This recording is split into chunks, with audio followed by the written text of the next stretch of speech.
ఈ రోజు దాక్షి breakfast and lunch గురించి అయితే చూపించబోతున్నా. ఈ రోజు దాక్షిది పాస్పోర్ట్ రెన్యువల్ అయితే ఉంది, అమీర్పేట వెళ్ళాలి. సో డైరెక్ట్ లంచ్ చేసేద్దాము అని చెప్పేసి బ్రేక్ఫాస్ట్ స్కిప్ చేయకుండా లైట్ గా పాలు అండ్ జొన్న అటుకులు అయితే వేసిచ్చిన అనమాట.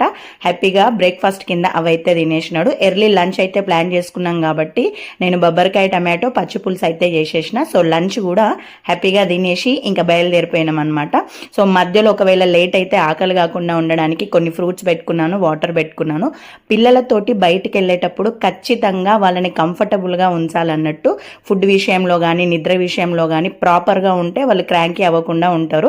చిన్నప్పటి నుంచి అయితే నేను ఇదే ఫాలో అవుతుంటాను. పాస్పోర్ట్ ఆఫీస్కి అయితే వచ్చేసినాము. రెన్యువల్ ప్రాసెస్ అంతా అయిపోయి బయటకు వచ్చిన తర్వాత మా హస్బెండ్ దాక్షితో చెప్తున్నాడు, నేను ఫస్ట్ వర్క్ చేసిన కంపెనీ ఇది, నా శాలరీ ఇంత అని చెప్పేసి ఎక్స్ప్లెయిన్ చేస్తున్నాడు అన్నట్టు.